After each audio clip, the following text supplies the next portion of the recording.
Ahora vamos a hallar la densidad espectral de potencia de algunas señales aleatorias. Busquemos acá en el blog de comunicaciones,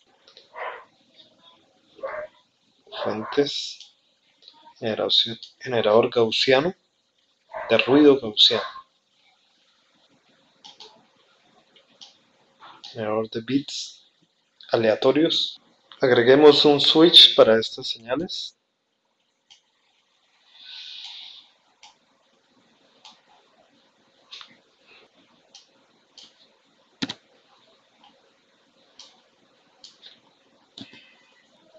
Configuremos algunos parámetros que varianza para ese ruido. Vamos a escribirle n sub 0,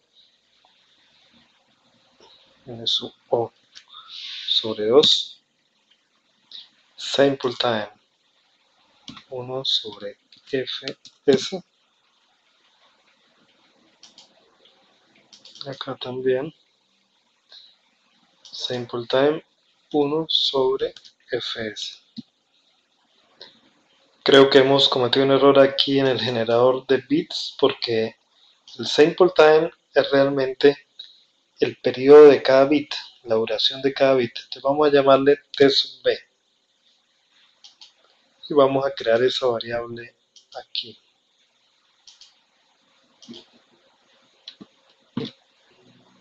Digamos que t sub b mide 1 dividido entre fn, o sea 0,001. Olvidamos crear la variable n sub 0.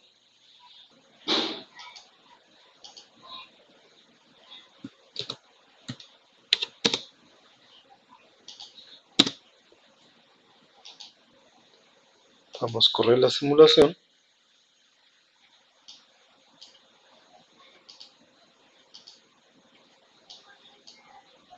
Observemos el osciloscopio. Este es el ruido. Vamos a observarlo en un periodo mucho mayor, por ejemplo un segundo. Entonces este es básicamente el ruido. Pero ¿cuál es el espectro? ¿Cuál es la densidad espectral de potencia del ruido? Bueno, en lo que refiere a espectro propiamente dicho, podríamos observar el vector scope. Ese sería lo que nos mostraría aproximadamente un analizador de espectros. Pero ¿qué es la densidad espectral de potencia? Vemos el spectroscope. Vamos a escalarlo. Vamos a cambiar la escala por acá.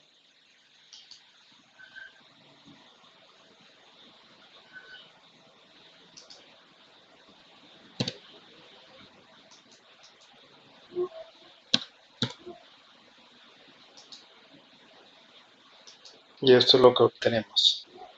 Lo que observamos es que la densidad espectral de potencia tiende a una constante, que es n sub 0 sobre 2. Y eso es algo que se ha estudiado en la teoría de las comunicaciones. La densidad espectral de potencia del ruido es una constante en todas las frecuencias. Creo que deberíamos elevar el número de promedios para obtener una constante más exacta. Vamos entonces a Model Explorer y vamos a colocar, en vez de 1000 promedios, vamos a colocar 10.000 y observamos que obtenemos.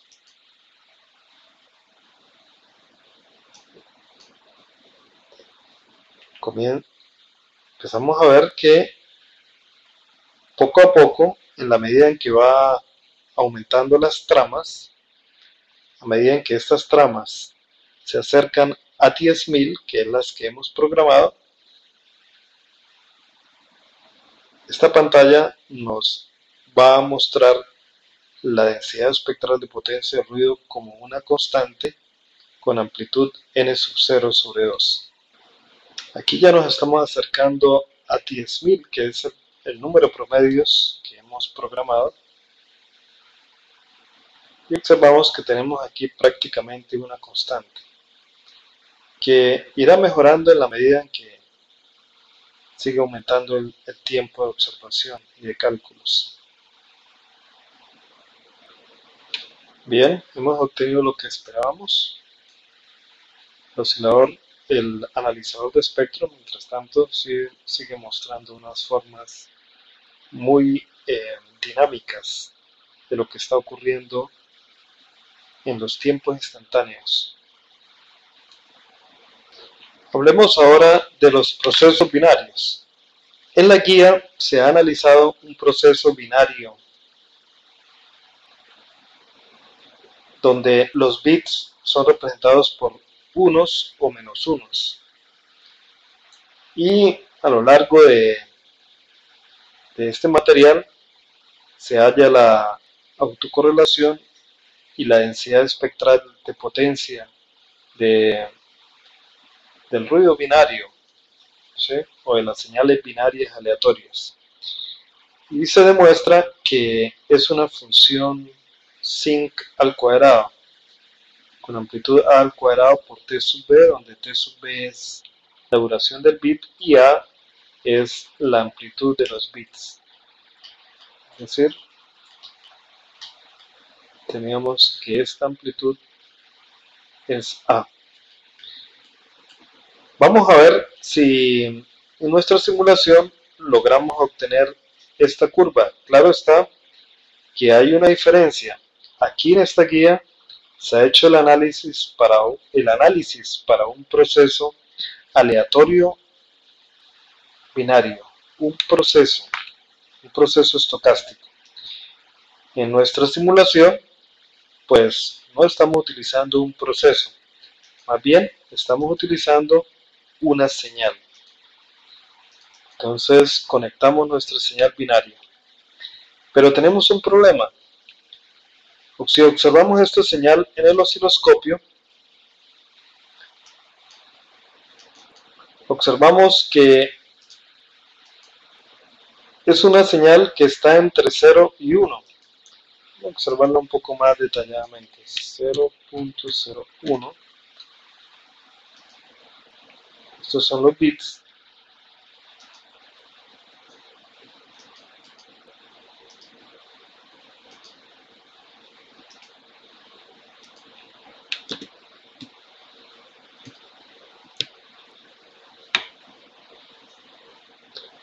Pausemos un poco la simulación y observamos que estos son bits que tienen valores entre 0 y 1, mientras que el análisis que tenemos en esta guía son bits que están entre menos a y a. Entonces vamos a corregir ese problema. Para ello vamos a llamar un conversor de señal polar a señal bipolar. Lo encontramos acá en la librería de comunicaciones, Utility Blocks, unipolar a bipolar converter. Hay que detener la simulación.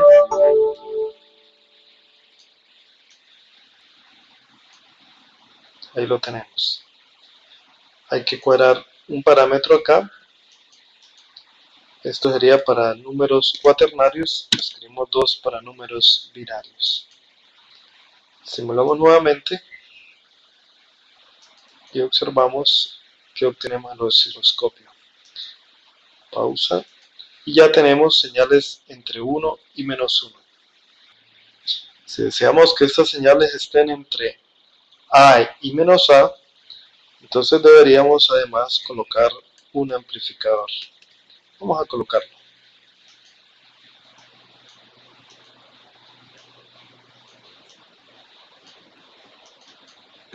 Digamos que es AM, para utilizar la misma variable que tenemos por allí. Hacemos la simulación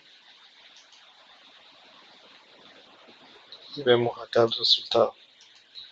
Tenemos una señal binaria entre menos 5 y 5. Pero, ¿cuál será el espectro que estamos obteniendo? Veamos, pues vamos a empezar desde cero. Pues desde cero con la simulación.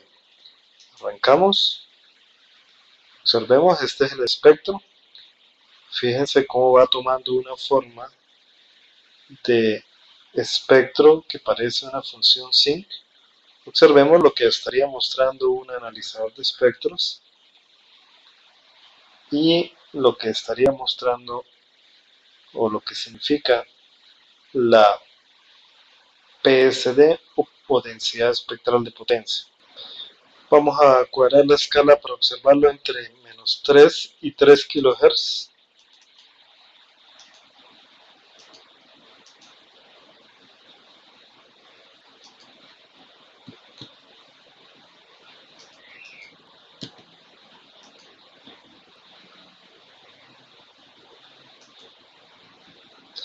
Al parecer nos faltó cuadrar algo.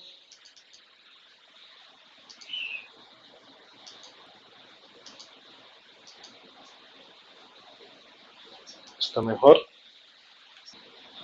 Es curioso observar que la densidad espectral de potencia de una señal binaria aleatoria coincide con la densidad espectral de potencia de un proceso estocástico binario aleatorio. Y lo mismo podemos decir de la densidad espectral de potencia del ruido blanco.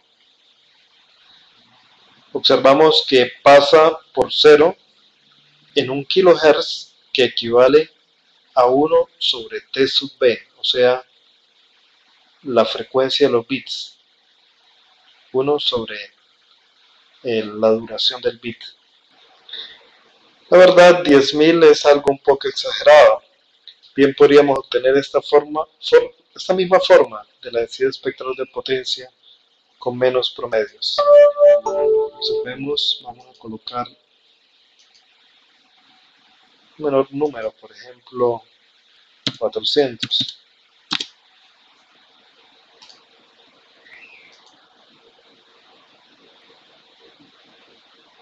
Y obtenemos la forma de la densidad espectral de potencia. Obviamente podríamos mejorar la resolución reprogramando el orden de la transformada rápida, que en este caso tenemos m igual a 128, coloquémosle 1024.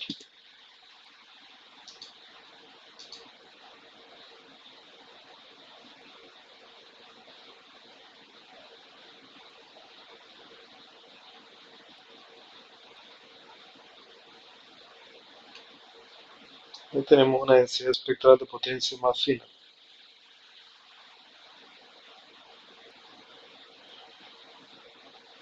Se nota que es necesario aumentar un poco más los promedios para obtener una señal, una función sinc al cuadrado un poco más suave.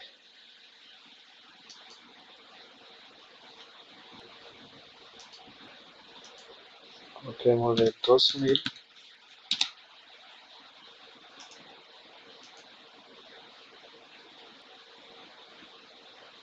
Ahí va. Ahí la estamos obteniendo, como puede verse. Es curioso mirar aquí lo que nos muestra, las imágenes que nos muestra, pues una aproximación de lo que nos mostraría un analizador de espectros.